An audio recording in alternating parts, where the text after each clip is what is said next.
10 years. 10 years, and the courts, the press, the public, the institutions, none of them have been able to contain him. We're putting the whole framework on the couch.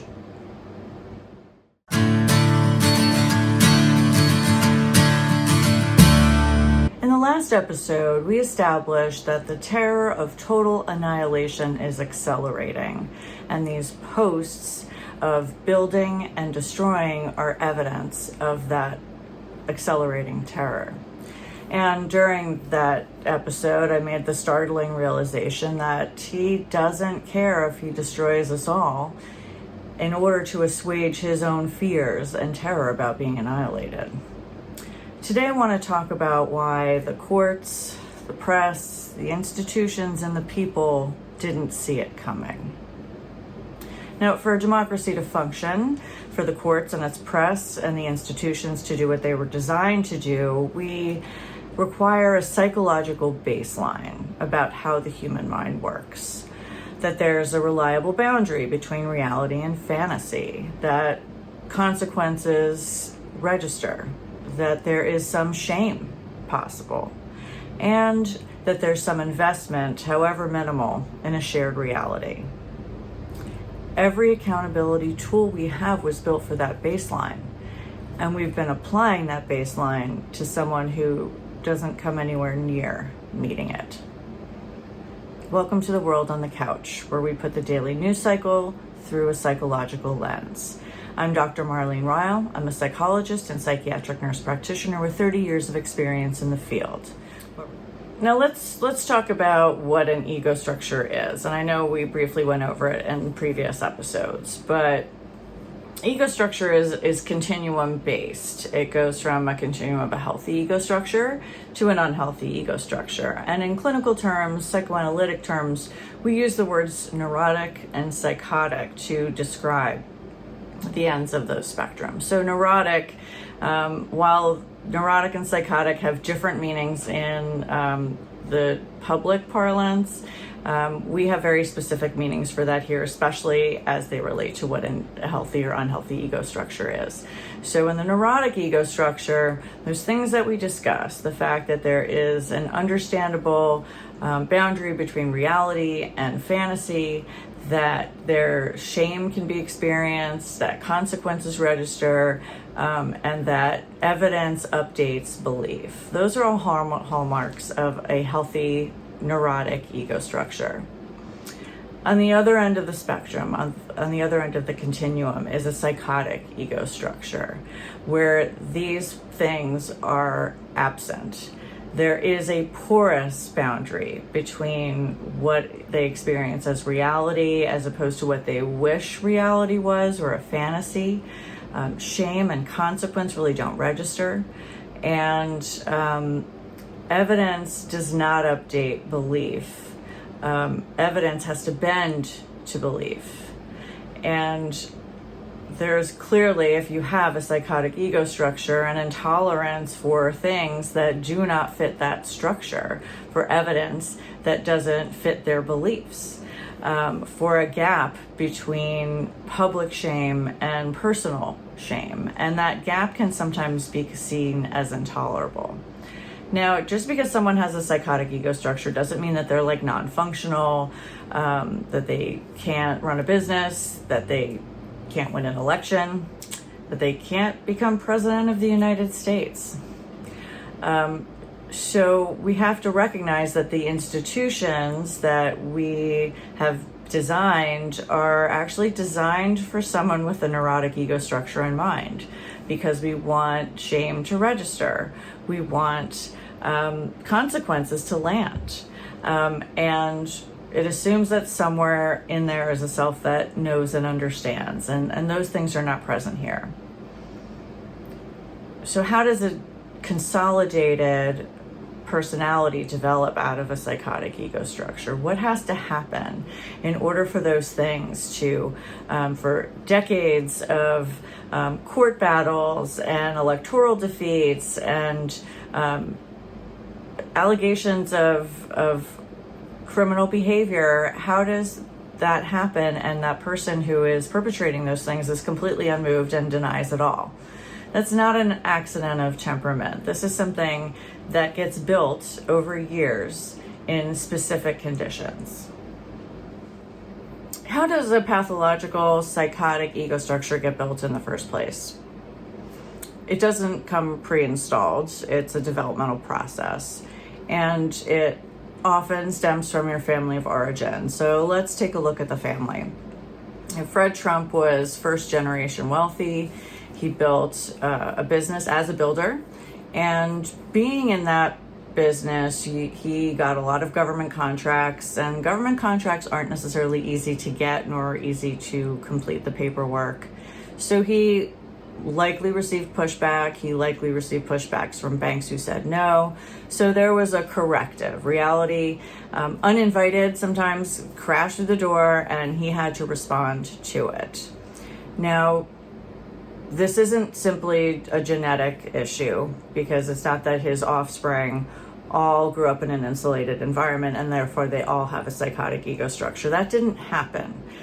When you look at Donald was number 4 in line, and above him were 3 sisters and a brother. We're going to leave the brother out for now because that is probably a whole show unto itself.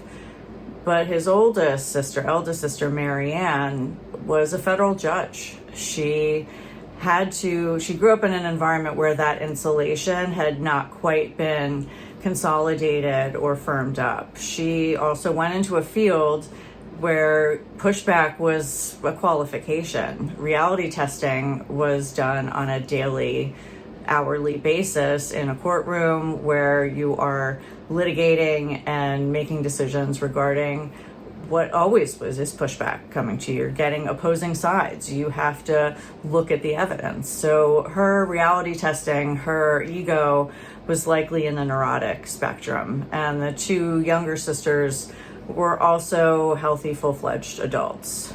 But Donald, this structure was very well in place by the time it got to him. And he was quite insulated from any structure that would push back and say no to him. And as we learned, that continued and got consolidated as he got older. So the name protected him from the banks coming to foreclose on things, the banks calling in their loans, from getting indicted. He would provide money to certain political figures like attorneys general and people who were in positions of power and managed to escape a lot of consequences for his actions. So if we look really at the nature of how the structure gets built, it's not just genetics. Position is part of it in a family structure, how consolidated the insulation is. The wealth is a factor, and we will discuss that more fulsomely in another show. But this is all to say, and Mary Trump, in her book, All or Too Much and Never Enough, I think is the name of the book. And she pretty much outlined this type of structure. And this isn't, it was predictable, actually, given the framework of Fred Trump and how the wealth accumulated and how it went. This was actually a very predictable situation. Now, that's how it consolidates. So a structure you never come into contact with, reality abutting against you and demanding a response, didn't really happen much in Donald's life. So you can't learn a skill that you've never really been exposed to. Now, the developmental story tells us how we got here, but now we're dealing with, personality, we're dealing with health issues, we're dealing with neurological items. So let's see how those things interact, because they don't just add up, they multiply. So a structure like a psychotic ego structure doesn't just sit still on its own in a little bucket. It interacts with other things, the personality structure. It looks at any other clinical conditions that might be happening alongside that, or your mood, or emotional regulation or dysregulation. And then we have the brain itself and physiological processes such as aging that change how a person thinks or speaks, and regulates at the level of physiology, at the cellular level. Personality, clinical condition, and an aging brain and body. They don't just add together, they multiply each other. Treat them as a list and you'll never understand. You'll underestimate the force and the strength of these things. If you look at a personality that's organized around grandiosity and then the brain losing its regulatory brakes, that isn't grandiosity plus decline. The neurological decline forms around the grandiosity. The personality decides how the decline shows up, and that's called the pathoplastic effect, and it's been well documented in the research. So who the person was shapes how the illness manifests. The same change in the brain looks completely different depending on the structure it's in. So, and that is actually glaring in the family. If you look at Fred Trump, who had Alzheimer's, and Alzheimer's is more a disease of memory, not a disease that looks like frontotemporal dementia, for example. So memory decline came to Fred, and Donald's seeming neurological decline looks a lot more like the behavioral frontotemporal dimension, where disinhibition, apathy, dysregulation, aggression, these things are much bigger features of that form of dementia. So while dementia itself and that kind of neurological decline has a genetic component, its expression changes depending on the person it's in.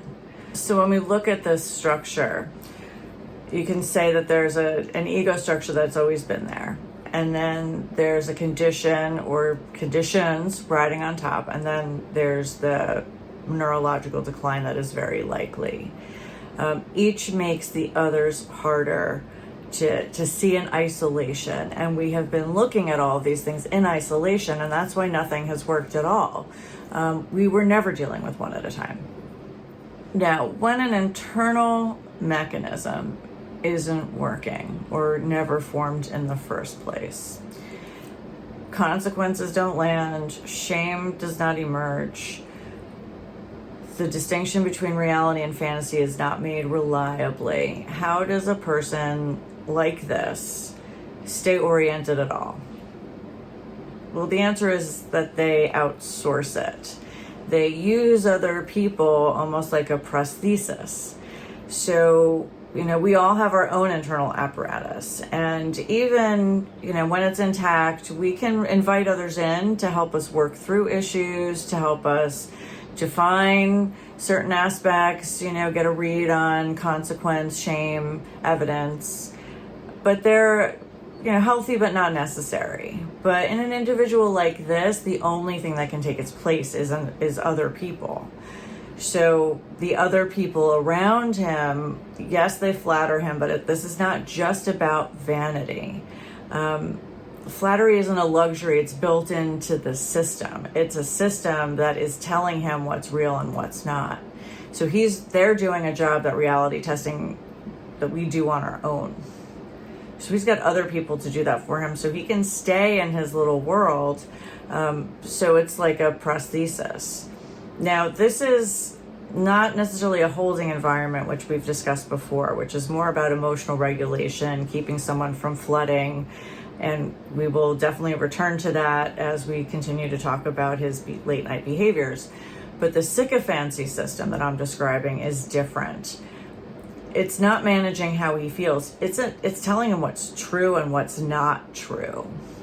Not soothing a storm, but it's actually giving him the weather report. And, regulation and reality testing are two different functions, but for him, they're both being outsourced.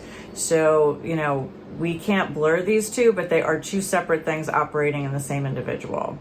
Now, there's a mechanism called fallait-à-deux, and it was described by a French philosopher in the 19th century. And it's the madness of the two. So when you have one person who holds a delusion and they're in concert with another person, The other person comes to share that delusion not because they believe it, but because the relationship requires that they share the delusion. We now call this a delusional disorder, not a folie à deux. We don't have that in clinical parlance. But there's two roles. There's an inducer, the one who has the delusion, and the one who is more dominant, and a recipient, the more dependent one, the one who takes it on. Now, this isn't just two people. This is a whole apparatus that is operating around him now. A staff, an ecosystem, a media ecosystem, a party, the machinery of people whose function it is to give him what he wants, is to make his own version of reality true, to hand the wished for version back as fact. This is folie à deux at an institutional scale. And the reality that we all still share has been utterly replaced by a whole building, a whole system full of people whose job is to agree.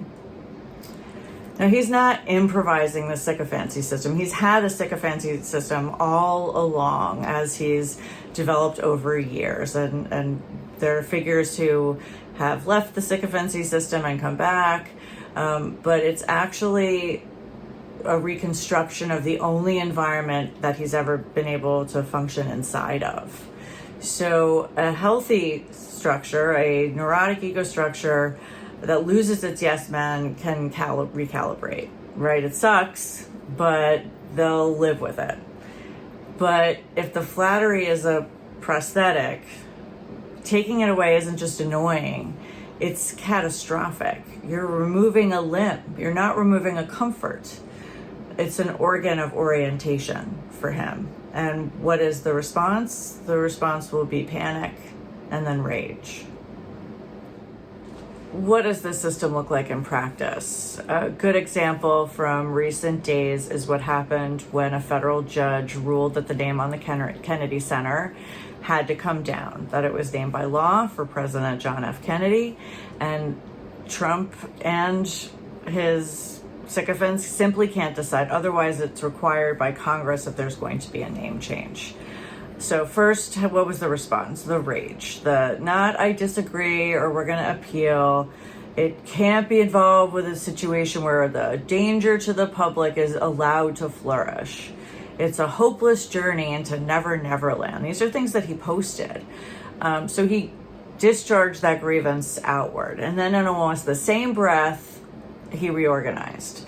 Suddenly, it was a failing institution that he would magnanimously hand to Congress because it wasn't worth his time anyway. So this defeat was rewritten in real time from a story where he was never defeated. The no was converted into a yes before it could even do its corrective work. So in this case, the evidence was bent to his belief. There was something wrong with the judge. It was crappy anyway. This is what this structure manifests on a Friday afternoon in late May. So a system that experiences disagreement as annihilation can't tolerate the one thing that accountability depends on, an independent voice saying no, which is exactly how these tools got absorbed in the first place. So what do I mean by absorption and fragmentation? So each institution is built to be independent of the others. The press checks the executive, the courts check the agencies, the committees check them all. And this is a mutual independent checking is what we mean by the institutions in general. Now pull each one inside one at a time, and the web doesn't just get weaker, it ceases to exist altogether. The fragments that all report to the same center, and that center only wants to hear and only ever hears yes. So if you remember what we talked about in episode 5, the last episode, about how a shared culture manages the terror of mortality, that there's something larger, something more durable than you, than ourselves, to belong to.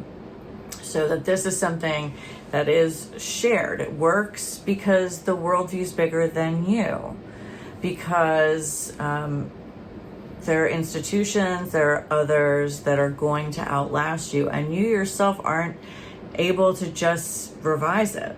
So you can lean on it. But what happens when the worldview stops being shared and becomes wholly self-referential?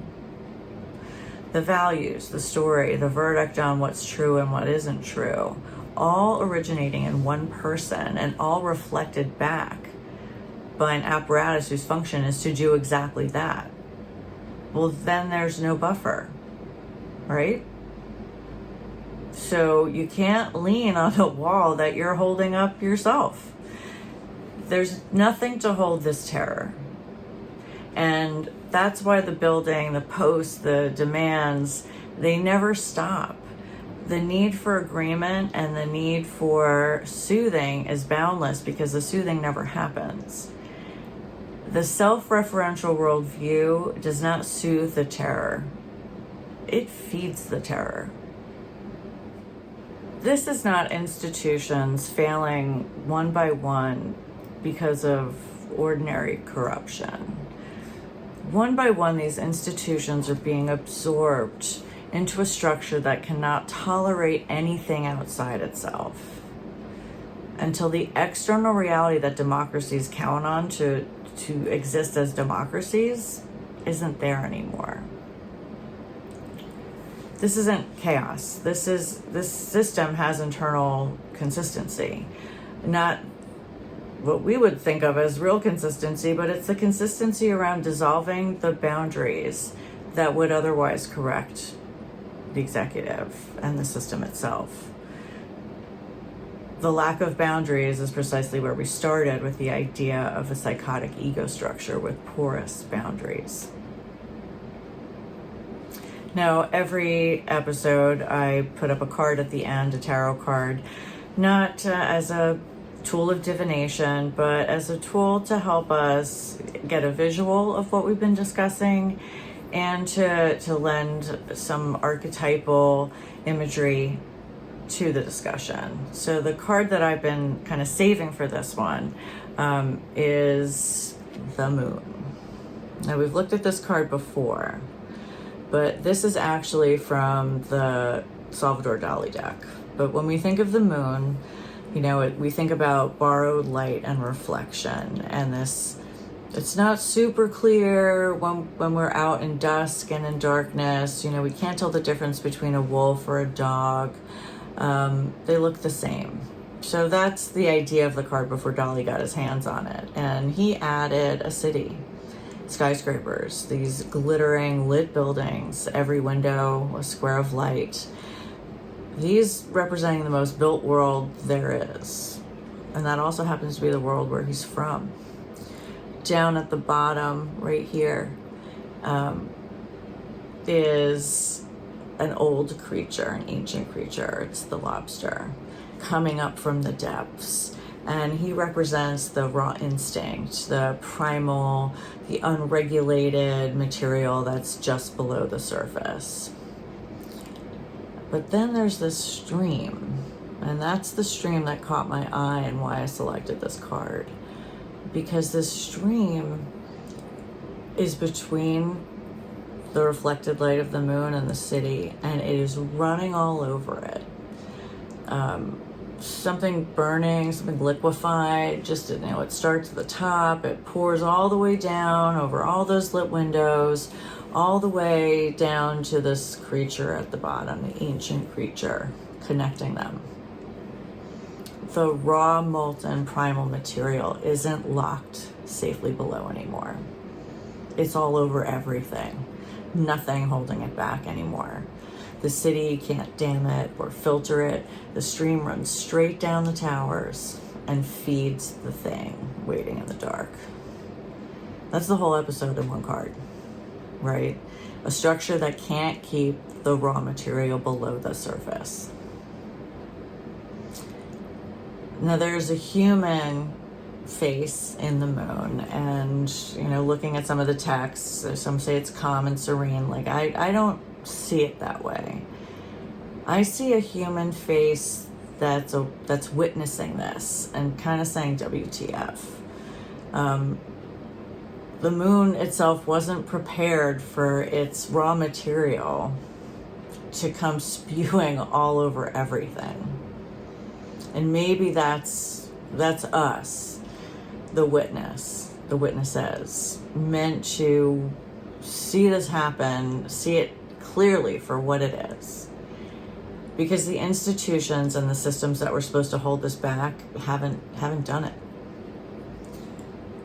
I started the show saying that we were using the wrong framework. The tools that were built for a healthy mind, an erotic ego structure, have been applied to a mind that doesn't work that way at all. And that mind, molten stream, has just bled over everything. And if the institutions can't do this job, it's left to us. Seeing it clearly is just the beginning. And that's our legacy. Thank you for watching The World on the Couch.